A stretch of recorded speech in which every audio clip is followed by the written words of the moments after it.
Salut, bienvenue dans cette vidéo. Alors, je voulais m'amuser à faire un petit tirage sur Donald Trump et les élections qui ont lieu le 5 novembre 2024.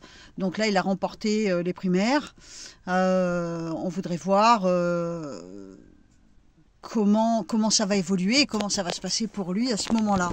Et donc, je viens de faire un oracle de Béline. Laisse tomber quoi, c'est énorme.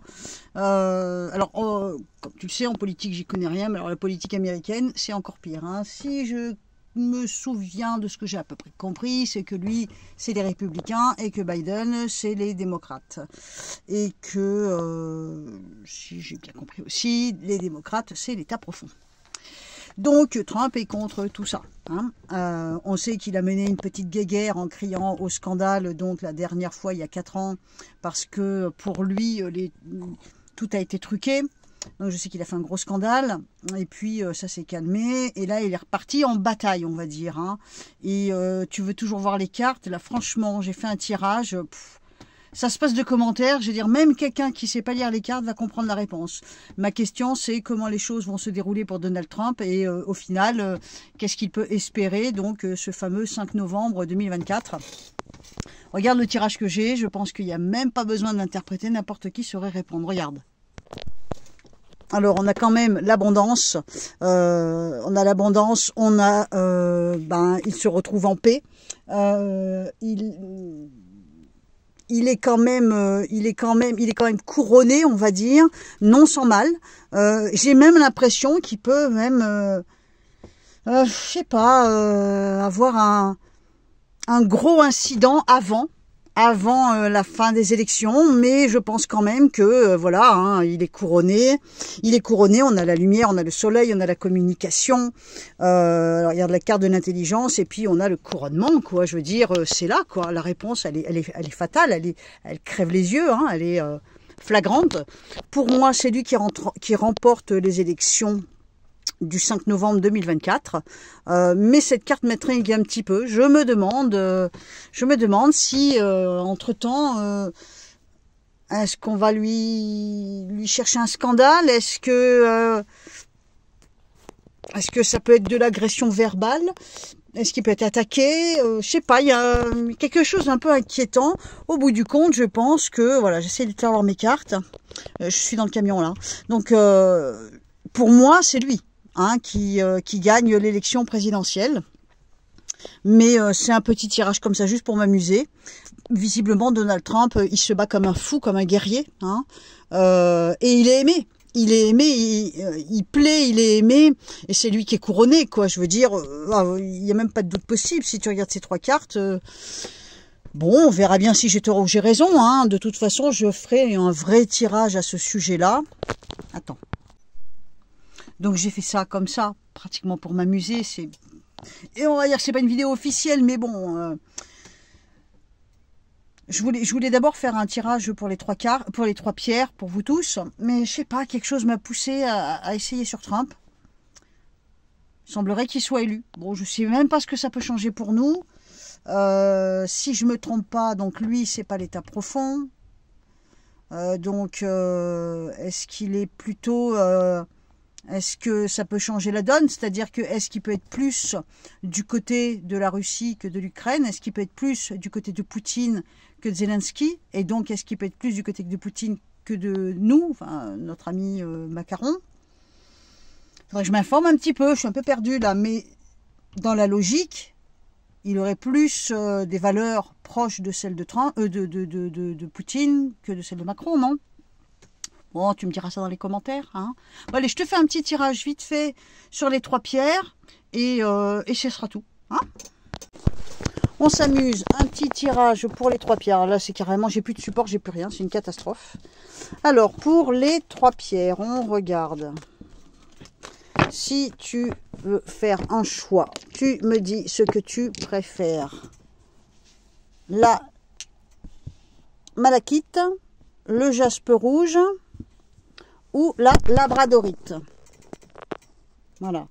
La malachite, le jaspe rouge ou la labradorite. Dis-moi celle que tu choisis et je fais un tirage sur chacune. Malachite, jaspe rouge, labradorite. Alors, je vais essayer de pas faire coupure parce que vraiment je suis pas outillée. Alors, on va faire avec l'oracle de Béline. Bon, non, je vais reprendre mon tarot de Marseille, hein, c'est plus fort que moi.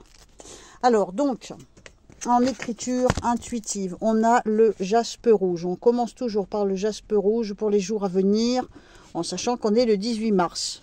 Ouais, c'est tendu, hein. On a une écriture un peu tendue pour le jaspe rouge, là, un peu noueuse, un peu contrariée. Bon, j'utilise mon vieux tarot de Marseille, tu le vois. Alors donc, pour le jaspe rouge, pour les jours à venir, en 2-3 mots, qu'est-ce qu'on aurait d'intéressant à voir? Ouh, mais dis donc, t'as été énervé, jaspe rouge, tu as échoué quelque chose t'a échappé, tu t'es défait de quelque chose, tu as renoncé à quelque chose, ou à quelqu'un. J'ai l'impression qu'on se défait, on se déleste de quelqu'un, peut-être même qu'on y revient, ou alors c'est pour aller vers quelque chose de mieux. Hein, on se sépare de quelque chose ou de quelqu'un pour aller vers quelque chose ou quelqu'un de mieux, enfin façon de parler. Ça peut être aussi un effet de réconciliation. On me montre beaucoup d'émotions et de sentiments en ce qui concerne le jaspe rouge. On a une porte qui est restée ouverte sur le passé, quelqu'un qu'on n'arrive pas à oublier, ou une situation peut-être qu'on n'arrive pas à oublier, à zapper. Bon, ça c'est le jaspe rouge. Allez, je te le fais vite fait. J'allais dire le jaspe vert. Je te fais vite fait la malachite. Alors, la malachite. Malachite, oh bah dis donc, j'ai pris l'encre verte. Malachite. Alors, la malachite. Oh, on a des... Écoute, je dirais que c'est pas mal la malachite parce qu'on a des murs tout autour, comme s'il y avait plein de barbelés autour de toi, que ça a posé problème jusqu'à maintenant, mais les portes s'ouvrent. C'est comme une libération pour la malachite. On a des portes qui s'ouvrent, donc tu vas vers quelque chose de positif, comme si les portes s'ouvraient sur ton nouveau printemps. Hein, qu'est-ce que ça donne avec les cartes? En 3 cartes, on coupe la malachite, si c'est la pierre que tu as choisie. Oui, on a une joie à venir, une surprise à venir, ou un cadeau, quelque chose qu'on ne s'attend pas. On est surpris, ça peut être dans le symbole de l'amitié, ça peut être le fait de faire connaissance avec quelqu'un. On sort d'une solitude, on sort peut-être d'une espèce d'enfermement, où on se réconcilie avec quelqu'un, on retrouve quelqu'un par exemple. Hein. Donc je dirais qu'il y a une porte qui s'ouvre. Ne tombe pas dans la dépendance. Bah, de toute façon, tu vois pas les cartes pour autant. Ne tombe pas dans la dépendance. En tout cas, j'ai l'impression qu'une porte s'ouvre, malachite. Bon, c'est plutôt pas mal. Et on termine avec le jaspe rouge. C'est une rapide vidéo, hein, très très rapide. Hein. Alors, donc, le labradorite. Le jaspe rouge, je l'ai déjà fait, je sais même plus ce que je dis, moi. Donc, labradorite. Oh là, par contre, là, c'est moins bon, hein. Alors, labradorite, l'écriture est quasiment illisible. Il y a une grosse bulle dans ton cadre. Tu es chagriné, contrarié par quelque chose. Les lettres s'empêtent les unes dans les autres. C'est presque illisible. J'ai l'impression que quelque chose est confus en toi, labradorite. Si on coupe en 3 cartes, qu'est-ce que ça donne? Est-ce que tu me vois? Alors, en 3 cartes, qu'est-ce que ça donne? Excuse-moi si ça bouge, hein, mais là, je suis dans le camion, j'ai pas emmené grand-chose. Bon, on essaye de trouver un équilibre, on essaye peut-être de pardonner quelque chose ou quelqu'un qui nous a mis en colère. On est peut-être tout simplement en pétard après quelqu'un ou à cause d'une situation. Et on tente de pardonner, mais il y a quand même quelque chose d'échoué, il y a comme quelque chose de terminé. On tente la communication. On est un peu entre deux chaises, on ne sait pas trop comment se comporter. J'ai l'impression que labradorite, tu es entre deux chaises. Tu vois ce que je veux dire? Le cul entre deux chaises. Tu sais pas quoi faire, tu sais pas quoi choisir. Peut-être qu'on t'a menti. Tu as peut-être découvert quelque chose. On me montre un doublon. Alors dans certains cas, peut-être qu'on s'est senti trahi par quelque chose, par une situation, par quelqu'un. La situation au bout du compte est stérile. Donc en fait, tu tournes en rond avec une histoire qui est déjà réglée au bout du compte. Tu as certainement été en colère ou tu vas être en colère et puis tu vas pardonner, tu vas chercher à comprendre, tu vas chercher à discuter, tu sens bien quelque part le symbole du mensonge mais ou de l'illusion, n'importe comment, c'est comme si on t'avait mené en bateau, mais au bout du compte tout ça c'est stérile, donc en fait j'ai l'impression que tu bouffes ton énergie pour rien, tu t'épuises pour rien.